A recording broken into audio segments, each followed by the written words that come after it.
Hey, what's up? My name is Sharina. Welcome to Tehillah Talks. So if you're listening right now, Tehillah Talks is an opportunity for there to be conversation around life conversations. So anything surrounding culture, life events, current events, and things that we just feel are important for the church to hear and have conversations about. So today we'll be talking about human trafficking, and I get to be part of the conversation. So I'll see you in there. Hope you listen.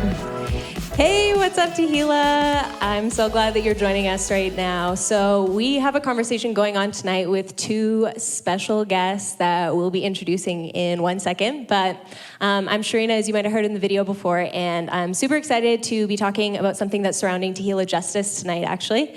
And as you know, we've had different things going on. We had a conversation with some people from Change is Good who were partnered with the Dream Center for raising money for those struggling with different addictions, as well as we had Dave from the Remand Center. So tonight we're just going to continue that conversation around the topic of human trafficking. So we have some guests tonight that I'm going to get to introduce themselves and kind of what you do, who you are, and what you're involved with. Go for it. Awesome. My name's Kierstie Zurcher, Yes. and I work for an organization in a city called Next Steps Ministries. Sweet. Yeah. Super cool. Mm-hmm. Any fun fact you want to share about yourself? Ooh, fun fact. If you want. I kind of hate that question, actually, so I'm like, only if you want. I guess something I'm excited for, fun fact, when COVID kind of goes away and we can travel again, I'd love to go to India. So that's something on my bucket list going next. Yeah. Oh, man, I can't wait for traveling after this. Yeah. Seriously. How about you? Yeah. Oh, man. Traveling. That's going to be fun. My name is David Punnamannil. I get the privilege to lead Lighthouse Voyage. And fun fact about me. Yeah, go for it. Would be. I hate this question. You don't have to. You could. No. Like your favorite, like ice cream flavor, your Enneagram type. I love that stuff. I'm a type 9. Cool. Good to know. We have a peacemaker in the room. Okay. Super cool. All right. So I sort of wanted to, you introduced the places that you were involved with, so Next Steps Ministries as well as Lighthouse Voyage. Kind of wanted to hear a little bit about those places, anything that's happened recently, maybe like the vision, the goals that are behind each of these places, anything that you're looking forward to with it too, just things that you would want people to know about your organization. Yeah, so again, I work at Next Steps Ministries. I'm a key worker in the classroom, so in our day program. So a little bit about our mission is we work alongside women exiting the sex industry. And we kind of work to walk alongside them as they're breaking the cycles of addiction and abuse. And we kind of have 4 different programs. So we have a housing program where when they're accepted into our organization, they have 2 safe houses. So they're able to kind of have a safe place to just stay and participate in our programming. And then after they get into the housing, then we have day program. And so Monday through Friday, we run classes. Right. It's very like life skill based. Okay, cool. Kind of, for example, I guess, right now we're teaching on healthy relationships. So what that kind of looks like, setting boundaries with people, conflict management. So again, kind of walking alongside them as they're working on recovery and healing, and just preparing them for one day hopefully getting a job again or going back to school, whatever dreams they have. We just kind of walk alongside them with that. And we also have outreach. So we have a team that kind of goes out into the streets and just connects with people who are actively in addiction or working the streets. So, yeah. Wow. That's cool. And how long have you been at Next Step now? Ooh, it's been like 8 months. So not quite a year yet. Wow, that's so cool. 8 or 9 months, yeah. That's sweet. Sweet. Yeah. Okay. Also, fun fact about Kierstie is, if you didn't notice that she said Kierstie Zurcher, she's actually my sister-in-law, which is super cool. One of the best blessings in my life. She went from my practicum supervisor to my sister-in-law, and I just got to say, like, my brother is a lucky guy. So anyways, I was excited to have her on today. How about you, David? Let's hear a little bit about Lighthouse Voyage. Fun fact about Kierstie. Ooh, another fun fact about Kierstie. And her husband. And her husband. Caleb. Caleb. He's My a brother. really close friend of mine. Okay. Yes, best friends. Love him to death. Seriously. And part of Lighthouse Voyage. Yeah, which is seriously. Awesome. Yeah, Lighthouse Voyage. Why do we exist? Like we fully exist to champion the full potential of exploited individuals. Come on. And so we're really focused in India, and kind of like what we do is we work with local partners and to help rehabilitate, rescue, and educate exploited individuals. And Right. so we truly believe like working in the field with local organizations and local people Right. will have the bigger impact than us just coming in there and telling them this is how it's done and this is what you need to be doing. We truly believe empowering Indians and empowering locals to empower their own people will Right. make a Yeah, I huge love that. difference. And so, yeah, like, man, we been running now for 6 years, and we just finished one of our biggest projects ever. We finished building a girls' home in India. Wow. And it just opened up, and already 44 girls are living in there. Wow. And it's able to hold up to 100 girls. And we're just excited to see what God's doing and what God's going to do through that space and through the lives of these girls. And we're really excited for this year as well. Right. Yeah, I feel like 2020, though it's just been a crazy year for everyone, For real. we've just been pushing it through, which has been fun. Seriously. Yeah. That has been cool to hear about a lot of Lighthouse Voyage. Even with 2020, I feel like that's been honestly one of your biggest years to see the launch of everything going on. I know I've heard through my brother a little bit too, but actually, would you want to talk a little bit about the process of like how that girls' home even opened, or like how the process, like what the goal of it originally was, and then how long it took and everything like that? Because I feel like there were some pretty miraculous stories in there. Man, yeah, for sure. Yeah. When we started, we were working with Loving Hands India, our local partner. Okay. Before we even connected with them, we threw out the idea of starting building a home there, and we right away shut it down, just because we felt like maybe that is not the right path. Okay. And once we went to India with Caleb and I, we went to India to see Loving Hands India, and to talk with them. We right away found out that they already had like this blueprint made for a home and a girl's home. And it was just kind of like, God uniting us together at that moment. And we just said, hey, let's do it. Let's build this girl's home. And we moved in faith and trusting God. We didn't have the money to build the home.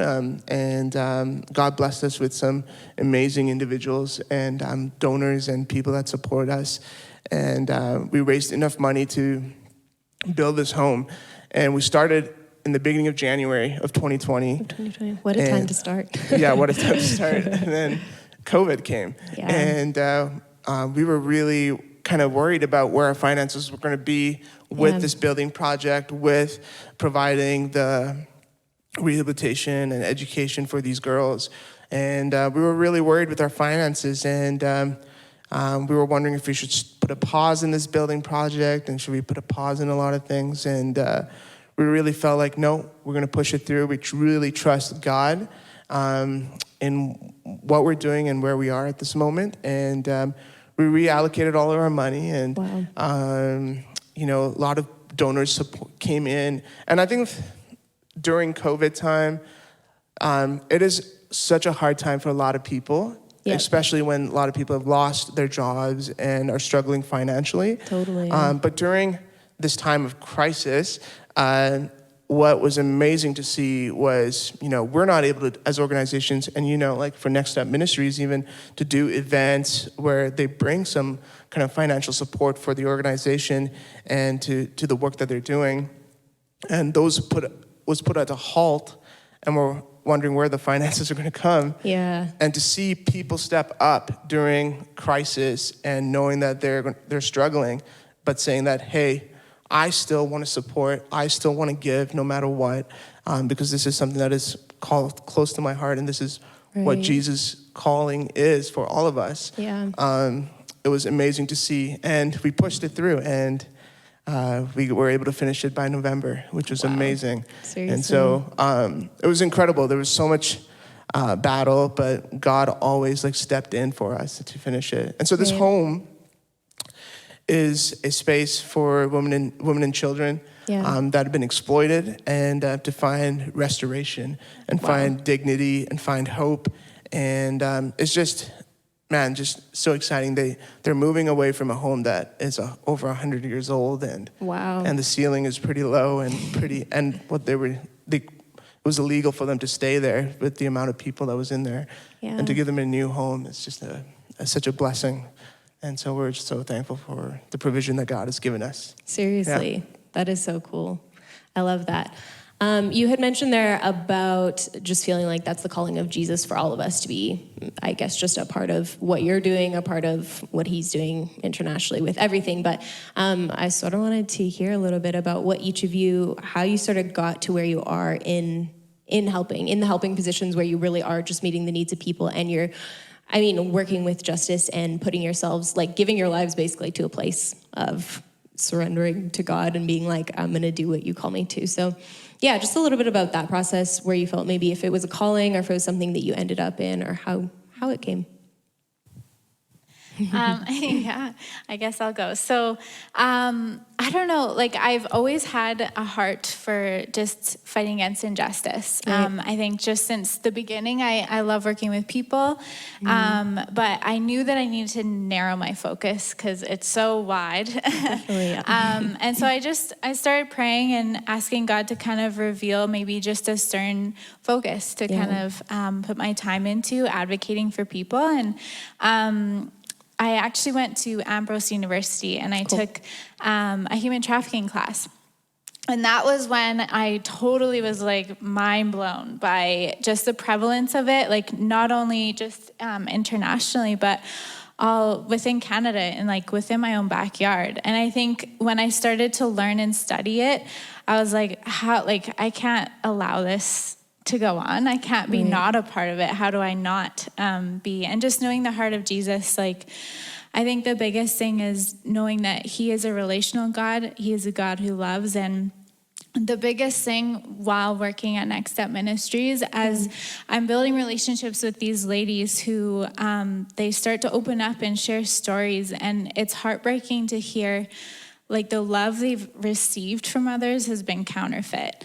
Right. And I think it's just knowing who God is and the unconditional love, love that's full of grace I was like, okay, well, I feel like this is kind of where God's calling me to just to be in relationship, to love, to point people to Jesus and how he's really the only one that can heal and rewrite our stories and just redeem those experiences. Right. So yeah, I think that's kind of how I've gotten involved, and I'm thankful to be in a place like Next Step, who just so relational. That's really cool. I love that. How about for you, David?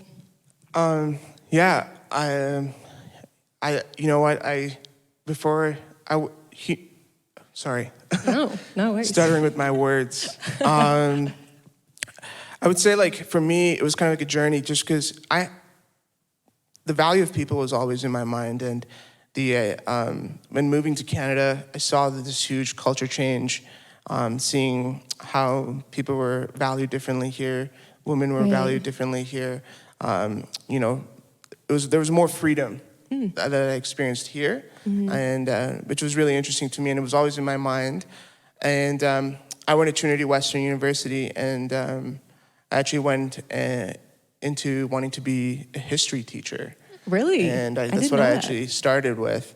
And I took a course in missions in Trinity Western. And in that course, I was really impacted just by a lot of people that have stepped up for what Jesus have called them to do. Right. And went beyond what I couldn't believe as an individual, to sacrifice and to give up what are the things that we might sometimes feel most comfortable, to step into what they felt God was calling them into. And I was just so, touched by that. And so I switched my whole, my idea of becoming a teacher into international development, and to really understand about the issues that the world we're facing, and what the world is facing, and how we can, as citizens and people, citizens of this world, can make a difference. Right. And to like kind of piggyback with what you were saying about Christ's love, even, I think my kind of moment of coming into this area of like exploitation was during my time in India. Right. And I took some time off from university, and I went to India to work with a local organization there. And so I got to see firsthand the issues of trafficking and the brothels. And it was just an eye-opening moment for me in my life. And to be, seeing the reality of many individuals' lives and where they were, and how people were, for me, it's this process to see that people just saw other individuals as objects and nothing more, or Right. just an item and nothing more. That's when it really like kind of started hitting me. And it was this journey that God took me during my time there to kind of be where I am now. And so I feel like I'm in this place of understanding that we need justice, Right. and it's important.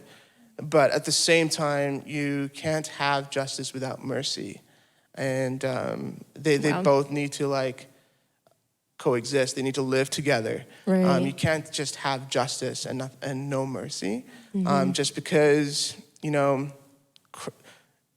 Christ had so much mercy upon us. Right.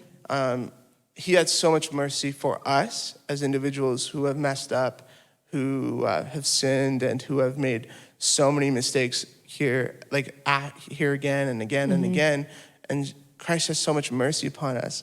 And if Christ has that for us, we should be giving that back Right. for those people as well. And I know, I was in that place of saying, man, I hate traffickers. They should be jailed up.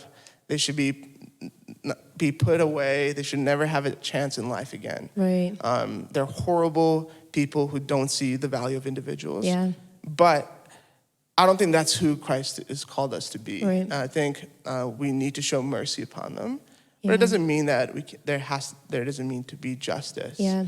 There should be justice, but we're called to be people that are loving, that are accepting, no matter who they are and what they've been through. And so I'm in that process, not just with exploitation, but even like with people in our own circles and in our own life, to have that idea of mercy and justice in our mind all the time. They need to live Totally. together. Otherwise, what we're doing is not what God has been calling us What the to gospel, do. yeah, totally. So, I think I've been learning that throughout my journey. Right. Yeah. I really like that. I think it makes me think a lot about like the whole idea of delivering in truth and grace, because we're called to both and we can't do one without the other. And it's really easy to lean towards one or the other especially when it comes to justice, it feels like, or like movements that are a lot around justice, because it's so easy to jump into one side to make it very black and white. But there is this weird balance that we see modeled by Jesus a lot, but it's very, very difficult to act it out. So I really love that you brought that up, and your journey of sort of figuring out the balance there. And I think something else that I would want to bring up is just the topic of Christians in general. Like, all of our callings per se are to fighting for justice, but sometimes that doesn't necessarily look like our vocations. So sort of as Christians, how can we be people that are acting with justice and mercy within our everyday lives and seeking justice, whether it's as our vocation is or not? Like, how can we care as Christians, basically? And if you have any thoughts on that. Yeah. I think the biggest thing, honestly, is if we're stepping, like, church shouldn't just be in a building. Like, it Right. happens when we actually step out. Yeah. And we're in community. And I think the biggest thing, whether it's your vocation or not, it doesn't matter. I think just being in relationship with others and those who are vulnerable, and actually just being present to listen, Right. to validate, to empower. Like, Yeah. again, I think it's allowing space for people to have a voice. Right, yeah. And to be heard. And I think that's the biggest thing. And we can easily do that in our work or just as we're even walking the streets. Yeah. And I think the biggest thing is like God, we see time and time again how he steps into the gap for people. And I think that's what justice looks like, is standing in the gap for others. And so, yeah, something like that. I really love that. It's a great point. Man, yes, so true. Like, to be there and listening and to be relational. I really like Wilberforce. And so when you talk about vocation, and no matter like what area you're in, how can you fight justice or be a part of justice, or what does that look like for you as an individual? Something like with Wilberforce, he's an abolitionist, right? Okay. And he kind of started the British abolitionist movement. Okay. And I think we're all are called to be abolitionist people. Probably that word is pretty punchy, and people be like, whoa. But no, it's true. Especially right now, I feel like there's so many of those terms that are thrown around, but they hold so much. There's a weight to it. Yeah, totally. But I think, when you, with Wilberforce, it took him decades to pass a bill and get people to just agree to say, slavery is not right. Right. We shouldn't be having that in this society. It took him a long time. And I think, in this abolitionist movement, he had a group of people that was part of it. And there's this guy named Josiah Wedgwood. Okay. And he, in this group of abolitionists, it was just people from different vocations, from different parts of society. And, they were all not, like Wilberforce.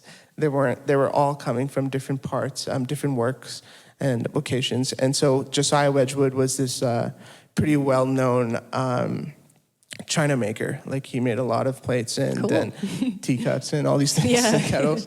And he made it for the royal people and for the queen. And so Josiah Wedgwood was really impacted by what Wilberforce was sharing and about slavery. And he asked himself, what can I do to make a difference? Seriously. I'm just a China set maker. What can I do? And the impact that he did was massive. He took his vocation and he asked himself, what can I do with the vocation that I'm in? And he said, you know what? I'm going to put a picture of someone that is chained in shackles to the ground on the plates for the queen. And it's going to say, am I your brother? Am I a man and your brother? And it's going to be served to the queen when she eats. Wow. And that was a huge stepping stone for him to be making these kind of using his vocation and his gifts that God has given him to make a difference in justice. And I think, no matter what kind of vocation you are, whether you're a lawyer or whether you're an artist, God has given you those gifts and purposes, and through them you can do so much for justice. And it doesn't have, it could totally look different, and that's okay. But you could have an everlasting impact in that vocation for many people and make a difference. And so, I don't know. I just think, we're all in different places, right? But we're all one family, called together to work to bring life and love and comfort for the people that God has called his sons and daughters. Yeah. And so that's what we're supposed to do. Totally. Yeah. Yeah, those are both huge. That's insane. Thinking about, I really like the idea of relationships too, because it's modeled by Jesus, as we've seen also. But, and sorry, there was something I was just thinking about when you mentioned that. I don't know. We'll just keep moving forward. But I sort of wanted to talk about a little bit of maybe some meaningful or impactful moments that may have happened during the work that you've had, or certain stories that you would like to share that you feel would be meaningful to hear, or moments of impact. if any come to mind. Yeah. I think something that's exciting that's happening with the Next Step is we're actually starting it has started, a micro enterprise within the day program. So any woman that is in our program, we want to kind of empower them to follow kind of the passions and dreams that they have. Right. And part of that is one of the women, she started knitting blankets. Okay, sweet. Yeah. And we just like saw the potential in them, and we're able to like sell them and just advocate for her to be able to follow just kind of a skill set that she has.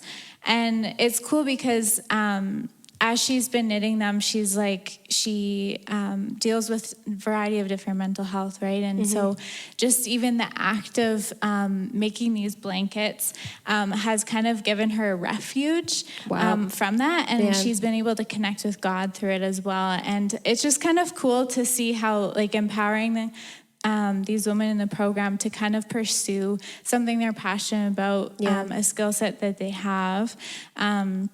And it's cool because the money from purchasing whatever product they're making, so for this lady for blankets, it's going towards a scholarship to her future. So that's so cool. We kind of hold the money, and when she exits our program, she's able to put it directly towards school, or her first rent. Anything really. And it's just kind of cool. It sounds so practical, but it's cool because it's setting her up to have hope again, and to have passion. And it's been quite a huge part of her story and her healing even. Yeah. As she's knitting the blankets and even praying for the people who are going to receive them. So I think as she shared that, it's been cool of just hearing the impact that way. And yeah.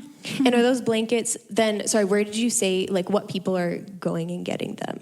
Yeah, like it's open on our website, so anyone can purchase them. Yeah, you can put in an order. Yeah, a little plug, a shameless plug. Yeah, and it's cool because your purchase directly impacts her future. And so, that's been something exciting happening at Next Step, and just to hear how much it's been a refuge for her in her journey. Totally. Yeah. That's really cool. Thanks for sharing that. Man, that's awesome. That's amazing.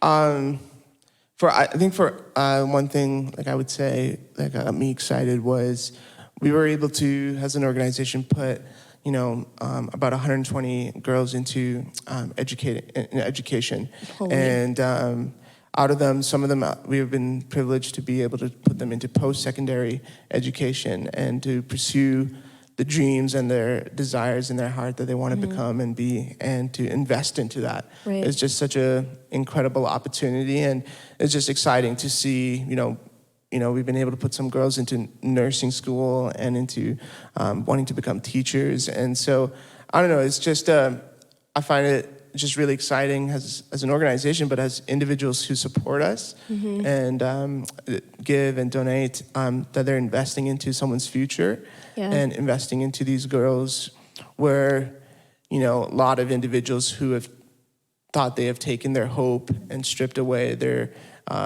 what they feel that they were called to do in this world, they still kept on to it. And to be investing to that is such an exciting it's such an exciting moment for us to be doing, and to see their impact, not just to be in their own community, but who knows, but maybe in this nation and the world. And so that's something that is always just so exciting to see for us. Yeah. Seriously, that is very cool. I was wondering too, with the work that you're both doing, I mean, I guess it looks a little bit different. Kierstie's very frontline. You're seeing it overseas, but also visiting and hearing the impact stories.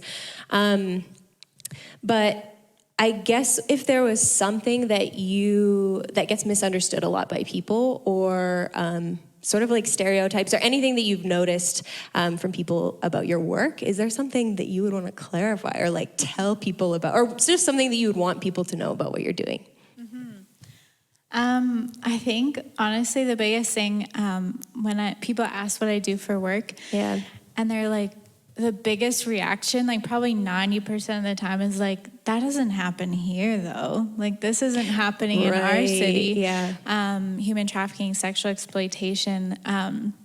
And so I think, like, I feel like it's being talked about quite a bit more now. And even like this is great. And to just raise awareness about how it's happening all around the world. But yeah, I think just really encouraging people to educate themselves on even just the injustices that are happening around them, and to understand what that looks like, what signs to look for. Because once you become more aware, you'll start to kind of notice these things, and that's when you could literally be part of changing the path of someone's life if you can step in and advocate for someone if you see that they're in danger. But yeah, I think that's the biggest thing. And actually, just something to put perspective into is, this is a stat, but I feel like it's one that was very powerful to me when I was first starting to get into this field, is that actually within a 10-block radius from wherever you are, someone's being sexually exploited. And is that for in Canada, you're saying? Here. Oh, okay, wow. Yeah, that and is crazy. So when I first heard that, I was like, oh my gosh, like right from where I'm sitting, it's happening right around me. And so, yeah, I think it's the most maybe shocking thing that people, when they realize, oh, wow, you're doing that here. Yeah, seriously. So I'm just really thankful for how Tehillah is open to talking about these injustices and raising awareness on it. So totally. I also think it's cool because both of you and your experiences, it was through class and through education that actually kind of inspired you or shifted you towards, as well as obviously other things happening too. But so it's cool that even just hearing about that, the importance of it really highlights it. Yeah. Man, yeah, these talks are so great and important. Like I love these kind of conversations, and there needs to be more about it, not just like, on here, but just as groups and in circles. And with your, dinner conversations, maybe it's not the same dinner conversations, but I think like for us, one big thing is trafficking looks different internationally and in India compared to what it looks here. Yeah. And so it's been, I think the key part is getting people educated and about exploitation. Like when someone wants to hey, I want to do something, I want to get into that work, you got to get educated. You got to take that time to learn about and research and understand what the situation is. And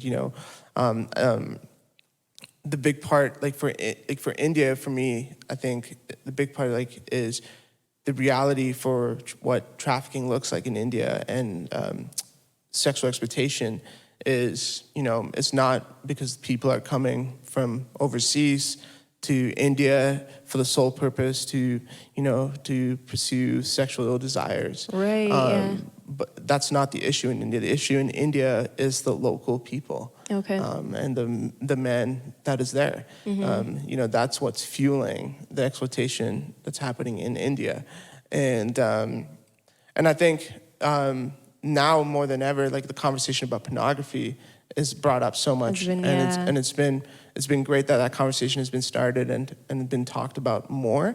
And are you saying that in over here, are you saying that in India as well? Like, is it part of Lighthouse Voyage with bringing that conversation up? Or? Definitely, yeah. A lot of people say pornography is not an issue in India, but it is. Okay. And I'm from South India, and I never thought, South India is one of the more educated places in states in India, like Kerala. But the reality is Kerala is the #1 place for pornography, and now it's becoming one of the top places for prostitution and brothels. Right. And it's an educated place, and where they give a lot of freedom for women there too. And so it's this understanding of how it works and what's going on. I would say there's a misunderstanding of how it all works, right? Like when we talk about pornography, I think a lot of people, when they watch pornography, they don't really realize what pornography is fueling. But probably now that conversation is happening now more. Like this one, I heard the stat recently. They said 1 in every 5 images that you see online is sexually exploited. And so 1 in every 5. Yeah, that you see online is sexually exploited. Of anything, you're saying, or of like pornographic images? Sorry, yeah, or pornographic Okay, images is gotcha. sexually exploited. Yeah, I guess that and makes so sense. it's, sorry, clear that up. Clear that up. The Instagram photos? No. And so it's just to understand, I hate to put the word in there, but like understanding the supply and demand, and to us as individuals and churches to be like looking at, okay, how can I make a difference in the next 10 years on the demand? Right, yeah. Like, there's this issue of supply and demand, but as organizations and churches and groups and people, all right, what does the next 10 years look like for that demand? What can I do about pornography? What can I do about child labor? What can I do about organ harvesting? These are all part of exploitation, like trafficking, right? Like trafficking is not focused on sexual exploitation. Right, yeah. It's also focused on other areas. And so that's another misconception, right? So as a church and people, followers of Christ, to ask that question and be like, what can I do to make a dent on that? Right. Yeah, on that supply-demand chain. Yeah, that's huge. Asking God. And what about in relation to both of your organizations, for people who are watching, anybody who's a part of Tehillah or different church communities too? How would they be able to get involved with your organizations if they're looking to? So there's a lot of different volunteer opportunities with Next Step. You can actually come and be part of the classroom with me if you'd like. We have volunteers come in and lead workshops. We believe just in like the power of creatives and how that actually can bring quite a bit of healing. Yeah. And so if you have any creative sides and you like to teach just a workshop with the ladies, then you're welcome to do that. But actually one position that we're looking for that's a volunteer, and it's a volunteer live-in. So you actually get to live with the women in a safe house. Okay, cool. And just do life with them. Yeah. And it's a really cool opportunity to just hang out, get to know them, and just like relate on a personal level. That's very cool. And just center on, have your focus on community. And so if you're interested in looking for a place to live, there is a home ready for you. But there's a lot of different variety of options to volunteer with our organization, any of the programs we have. So just reach out, check out our website. And the little shop you were talking about too, that's open for anybody, which I will be checking out. So yes, that's sweet. Definitely gonna check out that shop. Definitely. That's 100%. I guess for us, like we're focused internationally, and so volunteer looks different. But one thing that is close to our heart is that is art. We do a lot of art gallery events, and so we're always looking to partner with artists. So if there's any creative people out there who want to be like, hey, I want to do something with my gifts and talents, then hey, definitely. Go to our website and email us. We're always looking for artists to be part of our art gallery events and to showcase their art. The other thing is, hey, we're also looking for some people to fill in some positions for us. Okay. We're looking for people for events who has some experience in events. So if there's someone that's out there and wants to be a part of what we're doing, hey, go to our website and you could apply online. And I think lastly, reach out to us. Reach out not just to Lighthouse Voyage, but to Next Step Ministries. There's so many other organizations out there, not just us two, that are doing incredible work. And to just reach out to them and ask them and to have a conversation with them and to get educated. I think that's so key. And so important. So, but definitely, we always love meeting people. And so if you want to come out and hang out with us and chat. Who wouldn't want to go hang out with either of you? Sweet. Well, thank you so much for sharing about both your organizations, giving those opportunities. I think I'm just going to pray, and then that is the end of our Tehillah Talks. So thank you so much. Dear God, thank you so much for, just being a God that pursues justice in the world, and that's something that we get to pursue as being followers of you. And I just ask God right now that if there's something that you want to lay on our hearts as far as, and in regards to human trafficking, as well as these two organizations, or just other organizations as well, God, I pray that you would speak clearly to us, that we'd be willing to hear the ways that you hope for us to get involved, God. And I just pray that the Holy Spirit would be really present in that decision. And God, I also just ask that as these two organizations are going forth, following under your mission, that you continue to bless them, God, that any sort of opportunities that they're looking for or areas of need that need to be filled, God, I just pray that they would come supernaturally, and just continue to bless all the people that are a part of these organizations. And God, thank you so much for all that you're doing here. And I just pray that everyone here tonight would have, and everyone watching too, would have an amazing week. In Jesus' name, amen. Thank you so much. Thank you.